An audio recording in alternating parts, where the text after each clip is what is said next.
Hi, this is Tara Newman from the Bold Leadership Revolution, and you're listening to the Inspiration Place podcast with Miriam Schulman. Today's episode is sponsored by the Artist Incubator. If you're wondering how to skyrocket your success as a professional artist step by step, and if you're ready to start investing in your art career, you're in the right place. I've done it and I can show you how to do it too using the Passion to Profit framework. To learn more, go to schulmanart.com/biz. That's B-I-Z. It's the Inspiration Place podcast with artist Miriam Schulman. Welcome to the Inspiration Place podcast, an art world insider podcast for artists by an artist, where each week we go behind the scenes to uncover the perspiration and inspiration behind the art. And now, your host, Miriam Schulman. Well, hello, this is your host, artist Miriam Schulman, and you're listening to episode number 78 of the Inspiration Place podcast. I am thrilled that you're here.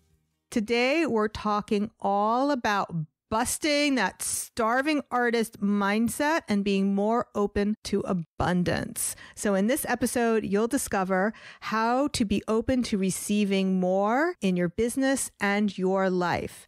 We'll also talk about 5 strategies that help you receive more abundance and how to practice being more receptive to abundance.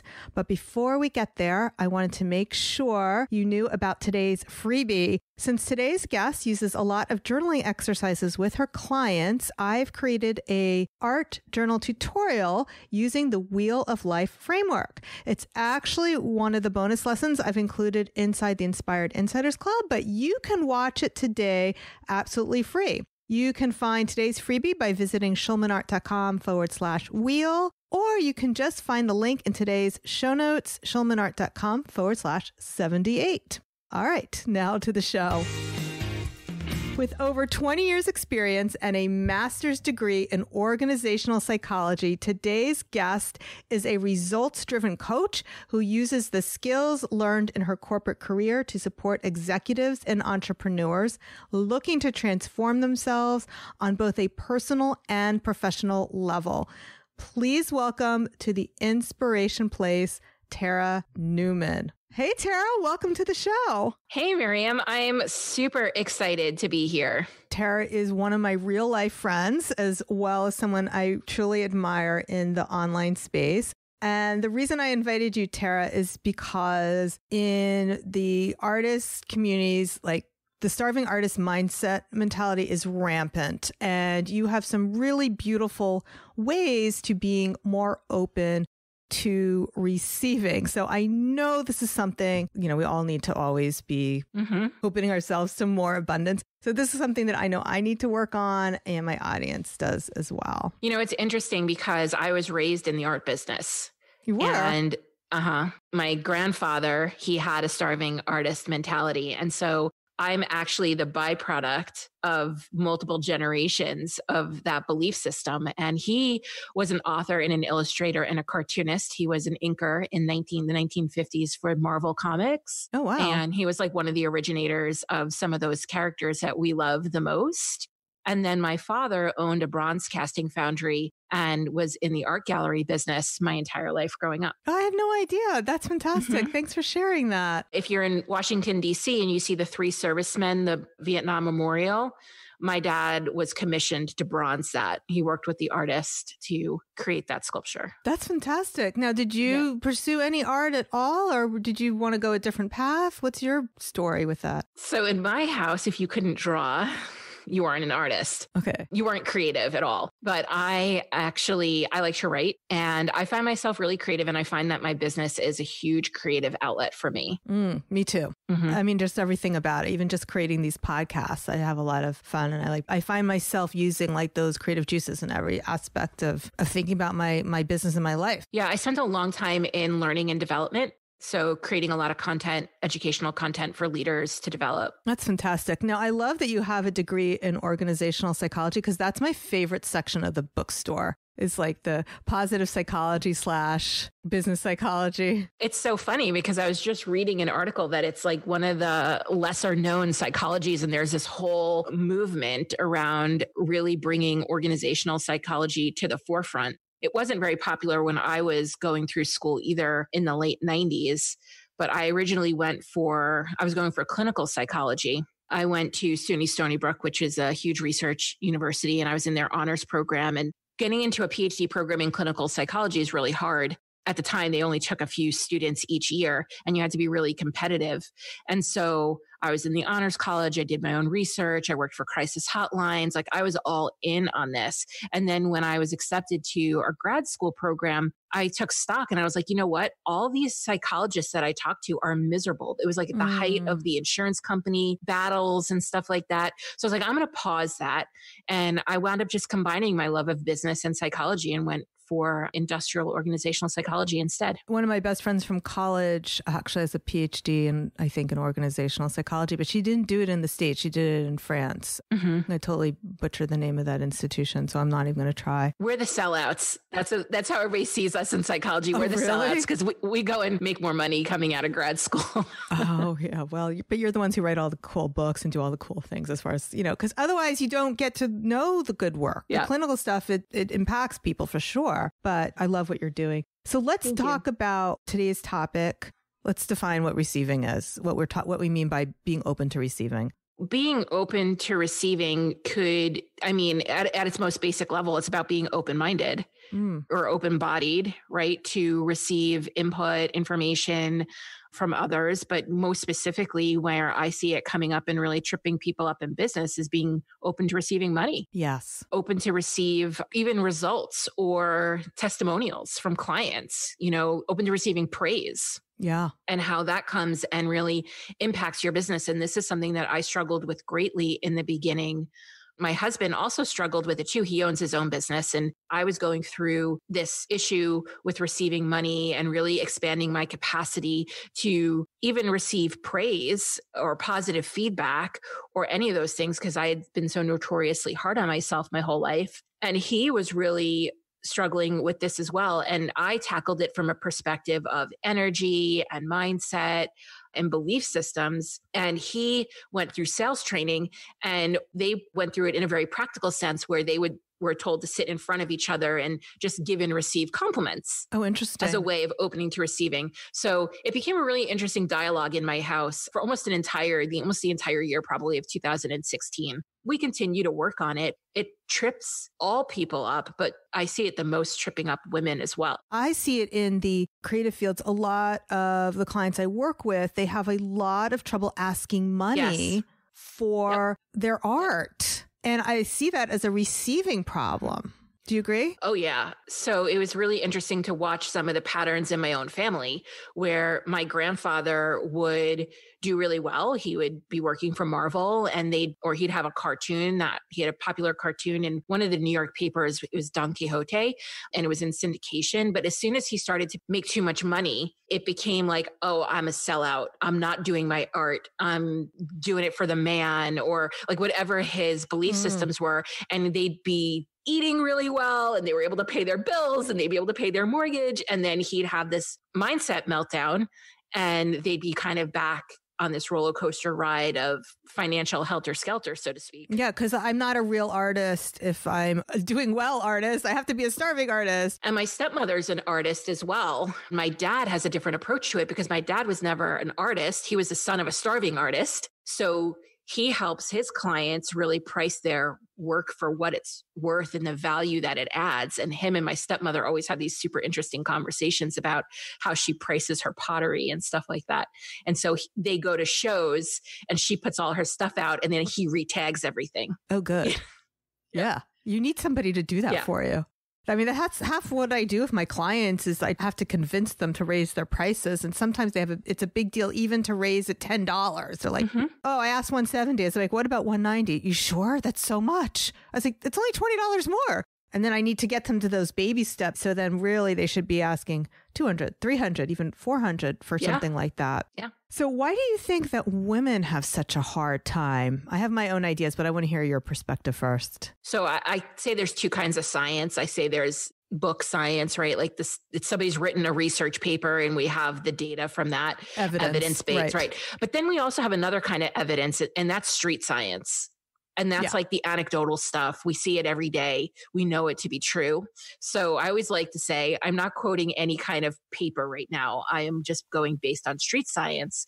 I think that there's a lot of societal conditioning here for women around worthiness and being enough and receiving that gets tied into, and it's not just receiving money, it's receiving support. Yeah. What I see a lot with my students and my clients is that they spend their whole lives putting themselves on the back burner and putting other people's needs first and giving and giving and giving. So they're so used to giving, so that it makes them very uncomfortable then to receive. Well, they think that it works. They think that there's this exchange where if I give enough, then I'll receive. That too. I think I'm guilty of that. I think that we're missing a really critical component in the fact that we're assuming somebody knows what we need. Which is one of your 5 strategies. Do you want to dig into that one about being willing to ask? Oh, yeah. So, there's a lot of people out there in the world that believe in the law of attraction and manifesting. And then there are a lot of people who think that the law of attraction is bogus. And I'm not here to debate either point. But I have a saying that I tell all of my clients. And I say the quickest way to manifest something is to ask for it. I always feel like with the law of attraction, and we're not here to debate that at all, but there is so much of it that is science based. It's really about acting in this certain way, in this behavior, and this mindset that does lead to inspired action / abundance mindset, et cetera, et cetera. So I'm glad you brought that up. Okay, so being able to ask. So how do you tell your clients or help your clients? What would be a way to start doing that? Like when we have the benefits behind the benefits of, like, say, a program that you're going through or something you're investing in. So one of the things that all of my programs are rooted in is receiving, is teaching women how to receive. But I don't say, hey, come here, I'm going to teach you how to receive, because people don't want to necessarily always buy that, right? But that is baked in to all of my programs. One of the things is that you have to ask for what you need. I'm not a mind reader and I can't support you. And we're usually working in groups in a mastermind format or community format. Nobody here can help you unless they know what you need help with. So this is a safe place for you to come and just ask. Even if your ask is, I don't know what to ask, but I'm having this issue. I don't know what to ask for. Can someone help me see what it is that I need? Because there's a lot of truth in that we don't always know what to ask for. We don't always know the question, even the question that we might need to ask. So that's one. I've always created this safe space where nobody's dumb. People are afraid to not have all the answers. Yeah. So that stops them from asking. People are afraid to admit that they can't do something all themselves. I mean, we come from a generation of women who was raised to be incredibly independent, almost to the point where I think it works against us. Yeah. I actually have a team member who's incredibly shy, and I'm always having to push her to ask me questions and check in with her to make sure she understands, because I know she falsely thinks that if she asks a question that I'll think she's stupid or because she didn't get something the first time. And it's always on me if she doesn't understand something. So either I didn't explain it well enough, I didn't put it in writing, I didn't give her enough instructions. So it's always on me, but I know it's not just true of this particular team member. I know it's true of a lot of people. They're afraid of making themselves vulnerable by asking something they don't know. And some of us, myself is in this list of people, that I never had a great grasp on what I wanted. There's that book by Napoleon Hill, Think and Grow Rich. And I always laugh because his second chapter is on desire. And I had to shut the book. I couldn't get past that chapter. Like, I was really stuck on wanting things because I didn't want to be high maintenance. Wanted to be too wanting. I actually never read that book. You would think I have because of all the other books I've read, but somehow I keep, I'll get to that one. Yeah. And I got so stuck, and it was like one of the first chapters, and I'm like, this is so curious that I have such a hard time articulating what I desire. So one of the other things that I have my clients do, or that I suggest anybody doing, is a journaling exercise where you just open your journal and ask for what you want. Like, you don't even have to ask somebody in person.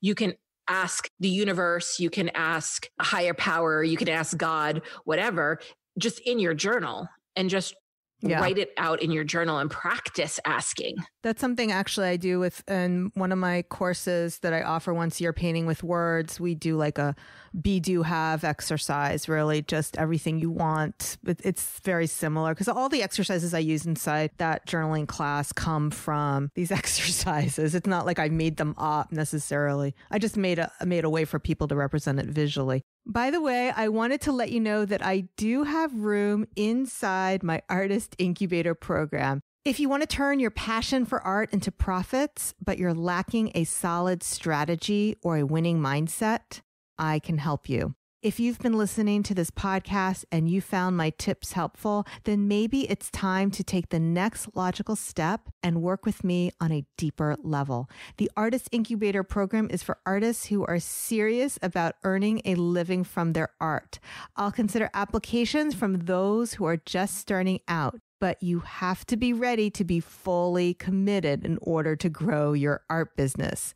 There's no fee or commitment to apply, and those who qualify will get a free live strategy call with me. Everyone else will get a set of personalized recommendations sent to you by email, so you win no matter what. To apply, go to schulmanart.com/biz. That's schulmanart.com/BIZ. Now back to the show. I know one of the exercises you have. So is this a third step in the strategy, or is this the same strategy, which is to define what wealth looks like for you? Would you consider like yet another strategy, or is that also asking for what you want? No, I think that you need to be able to identify what it is that you want to receive. Okay. Right. Like, well, I want more, or I want abundance, or I want wealth, or I want more money. Like, what does your more look like? And you have to be able to define it clearly. And so in terms of receiving it, I like to also just write that out. I am open to receiving more income. I am open to receiving unexpected income. I'm open to receiving more time on my calendar, because abundance isn't just about money. Sometimes the way we feel the most abundant and the way we feel the most rich has nothing to do with money. Yeah. And I just want to make this very specific for my creative and artists, because sometimes they don't always make that leap themselves. But I am open to receiving money for my art. I'm open to making more art sales. I have abundant time to create, because a lot of times, and I see this more with my art students than the clients I coach to sell their art, is they don't even they feel they don't have time to create because they're always putting everybody else's needs in front, and they're so used to that behavior, so that even when they have free time, they're still looking for what they can do for somebody else instead of looking at what they can do for themselves. Okay, so that would be strategy number 3. The fourth one that I know you talk about, which again, this is another one I do with my art journaling students, is decluttering. Let's talk about that, because that's one of my favorites. Decluttering for me always comes first. It's like the primer to goal setting, even the primer to opening yourself up to receive. And it's just get rid of the stuff that you don't want anymore, that's not in alignment of what you want to ask for, right? It's hard to receive things when you're so full, when you haven't emptied out your space, but also yourself, your thoughts, your creativity, right? How can you receive more creativity if you're holding all your creativity in and not expressing it? How can you be getting things out in a way? And it could be digital decluttering your home. Right before I started my business, it's like this big joke in my house. I went on such a bender decluttering, because that was such a moment for me when I started my business, that this person that is here now is not going to be here anymore. She's changing. A new person is coming. This was like a big transformation. Meaning yourself. Meaning myself. It was a huge transformation. And I sold everything but the furniture. Wow. Either donate it, but also repurpose it, sell it, turn that into cash that you can use to put toward that new passion, the thing you really want the most, to feel more abundant.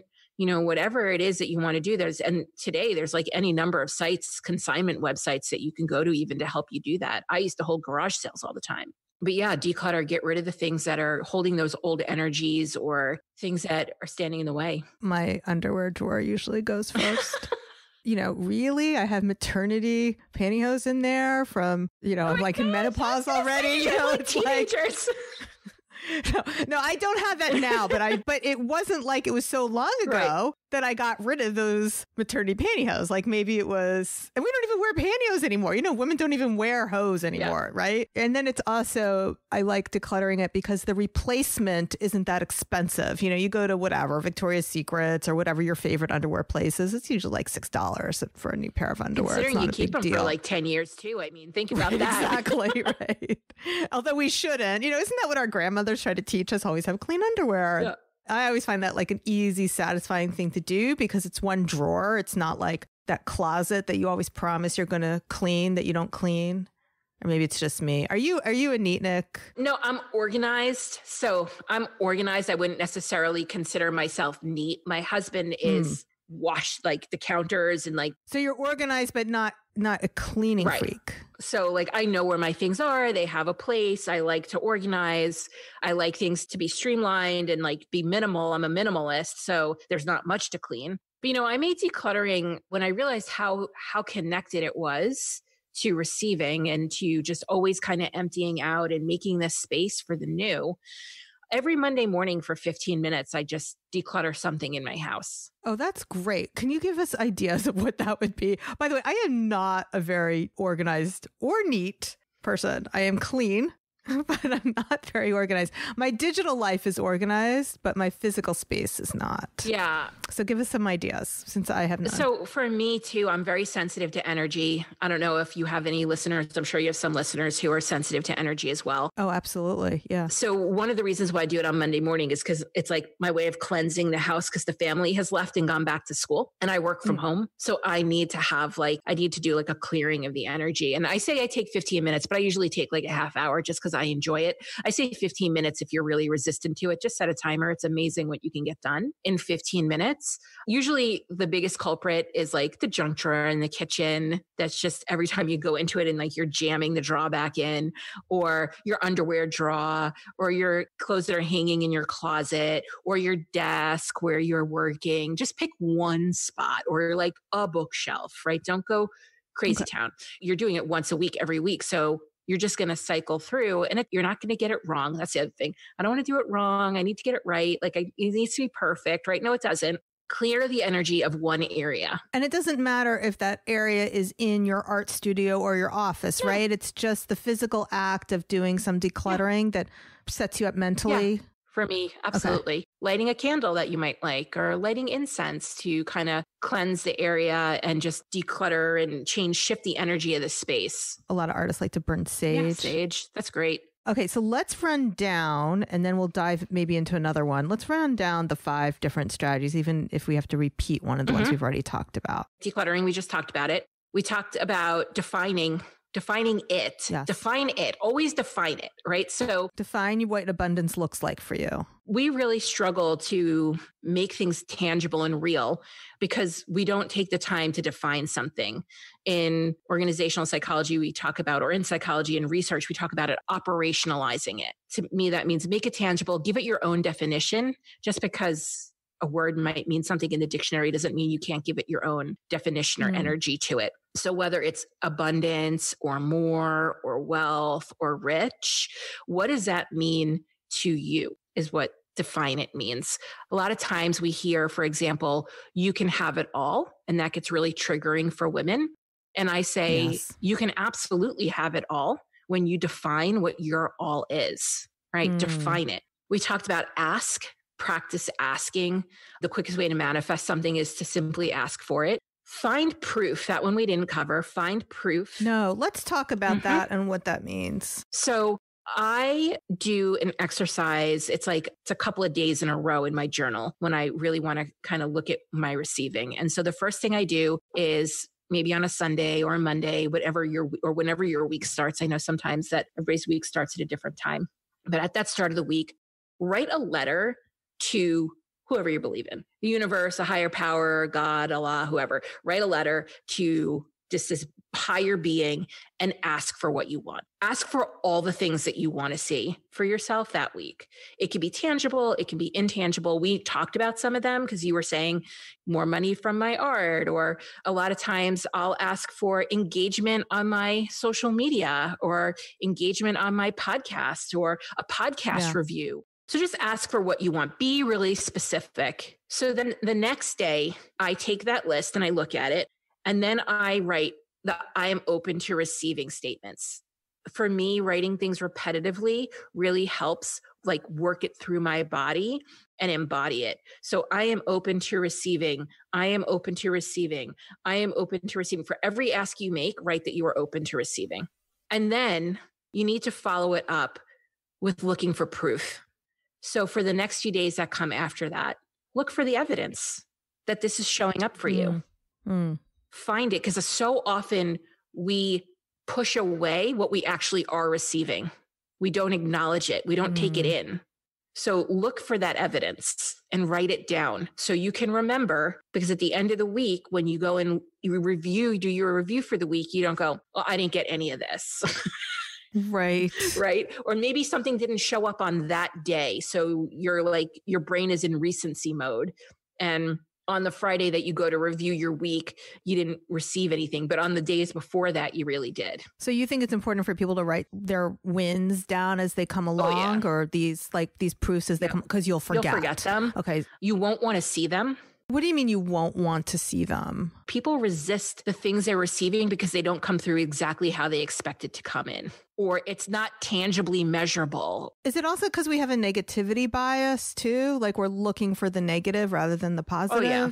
Okay. So that would be strategy number 4, right? To look for proof. What's number 5? Practice. Ah. I think that people really underestimate. Well, maybe I bet you your crew probably doesn't, because they're artists, right? And they know the practice that goes into mastering their medium or, their creation process. No, but they need to be reminded, because I can't tell you how many people will be in a class and they're learning a new skill and they expect the first time, whatever it happens to be, paint a portrait, that it looks like something that would hang in a museum. And I have to remind them, well, first of all, things that hang in a museum, artists burn things they don't like along the way. Like Monet destroyed a lot of art at the end of his life. Van Gogh was always painting over his canvases. So if you expect everything you create to be museum worthy, you're holding yourself to a higher standard than Monet and Van Gogh. And so they do need to be reminded that practice is part of it, that not to hold themselves to this expectation of the first time that they do something, it's going to be mastered. Yeah. So it's really about practicing, whether it's you're going to, practice this ask, receive, find proof method in your journal for the next 30 to 60 days, or take a 100-day challenge and do it every day for 100 days. That's practice, right? Or you're going to declutter. Right. And you're going to go on some kind of decluttering challenge, or, you're going to declutter every Monday for the next 20 weeks.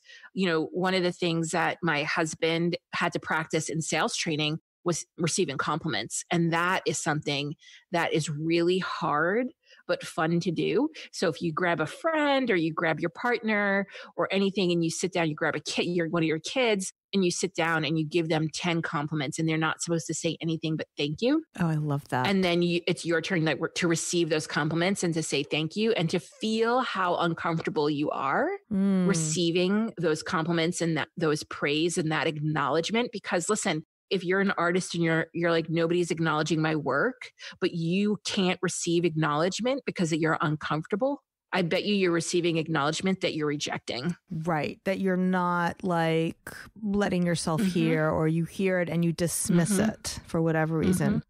I agree with that. So this has been super valuable, Tara. I'm so glad that I had you on. Now, I wanted to wrap this up for my listeners. So first of all, I want to remind them that they can connect with you, Tara, at the Tara Newman, and to listen to your podcast. So the podcast is the Bold Leadership Revolution podcast. And you can find that on, of course, all the podcast places, as well as the boldleadershiprevolution.com.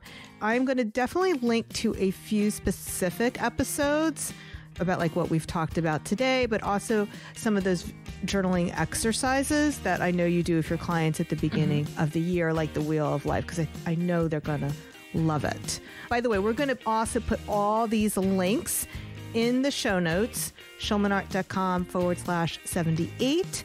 And I promised you video to go along with this, where I am going to be creating a visual journal page using the Wheel of Life. All right, Tara, so do you have any last words for my listeners before we call this podcast complete? Yeah, I want to remind everyone that the quickest way to manifest something is to ask for it.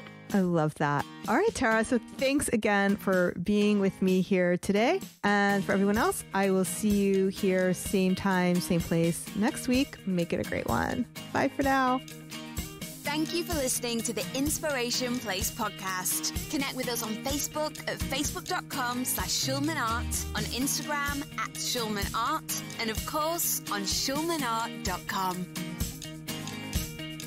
If you liked this episode, then you have to check out the Artist Incubator. It's my small group program for emerging artists who want to make more money from their art. The program is by application only. To apply, go to schulmanart.com/biz. That's biz as in B-I-Z. If you qualify for a free strategy session, you'll get my eyes on your art business absolutely free. And we'll discuss the steps you need to take to make 2020 your best year ever.